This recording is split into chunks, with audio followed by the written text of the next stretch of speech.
Okay, let's jump across to the hate list, which is headlined by Bo Nix, coming off a very good game against the Cowboys, but it's going to be a different world for him this week on the road against an elite Texans defense. Yeah, I mean, Lawrence talked about this a little bit when we were talking to Cortland Sutton as well, but like the Texans are a top 5 pass defense in yards per game and yards per pass attempt. They allow touchdown passes at the lowest rate in the National Football League, in the sport. Yes, the lowest sport in of football. the sport. And by the way, this 39.5 over-under is the lowest game total in week number 9. So Bo Nix, hopefully he gets you something with his legs, but I'm at QB 21. He's just like a low-end QB 2 for a super flex kind of game. I'm really impressed with what the Texans did, especially at home. They're back home again to the Broncos this week. Yep, other side of the ball there, Lawrence. And Bo Nix has been inconsistent this year. He has been very consistent. Real life-wise. It's not been a good year for Bo Nix. Though the Broncos just keep winning. They just keep winning games. And maybe he can trend up as he did in the second half of last season. Another guy looking to get back on track, Lawrence, CJ Stroud, who was very good against the Niners. Best he's looked in a while, but also gets a brutal matchup. I think it was a good football performance from CJ Stroud, but those are a lot. I would say that's the 49ers B team on that defensive side of the ball. But now you're going against Nick Bonito and company there, Alex Singleton and Dre Greenlaw. That is a very scary front seven the Denver Broncos possess. Yes, Patrick Surtain is out, but again, when you got a front seven like that, that makes defensive backs better. So I think, especially with that, Houston Texans O-line still shaky up front. CJ Stroud's been inconsistent this year as well. I think is there a chance he gets off the wall?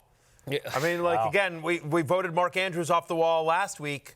If he plays well in this game, then he's buying himself a lot of leeway on the wall. I would say that, but I still want to believe in Stroud. No, I still do believe in him. Yeah, I think he's been rattled by the O-line. I agree. But I think it can come back. O-line going against this Denver D-line, scary. Bo Nix, I just think he might not be quite at the elite level. But we I talked think about this with Connor. Like, he felt like Bo Nix was Bo Nix, I don't want to say Bo Nix is a system quarterback, but Bo Nix wouldn't work in a lot of other offenses. I do think he works in Sean Payton's offense. So,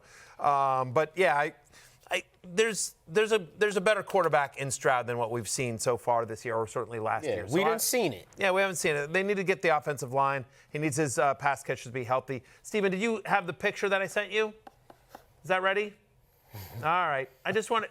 You don't have it yet? We'll do it next week. All right, next segment. All right, I'll close this out here with Jared Goff on the hate. Oh, there it is. Come on now. That's what I just showed you. That's the best one, Yeah, that's Eddie Murphy during a sketch on Saturday Night Live. What is he being right here? I think he's a hairdresser. I literally just... The hair looks goddamn good. I Googled Eddie Murphy with blonde hair, and this came up. It looked like his own. It might be. I don't know. No, it's a Saturday Night Live sketch. But then again, my hair looked natural too. So exactly. I tell you what, the regulars are going to break ChatGPT with all the prompts they're about to censor about Lawrence Jackson. All right, I'll close out. Jared Goff, hate list against the Vikings. You think back to the last time he played the Vikings, that Week 18 game last year with Sam Darnold really struggled. Jared Goff wasn't good in that game either. Brian Flores is a very confusing defense, and the Vikings a bit of a run-funnel defense. Loves to run the ball. Detroit Lions, so I think it's going to be run heavy. Hey, it's Matthew Berry from NBCSports.com and RotoWorld.com, and I want to thank you so much for watching whatever it is you just watched, or if nothing else, being too lazy to click out of the autoplay after this video started, after whatever it is you actually wanted to watch finished. But now that you're here, I'd like to take a moment here to ask you respectfully now, okay? I'm asking you respectfully to subscribe to the NFL on NBC YouTube channel. You'll get the latest RotoWorld fantasy news headlines, all sorts of great shows, including my own Fantasy Football Happy Hour. So go subscribe now. Again, I'm asking respectfully.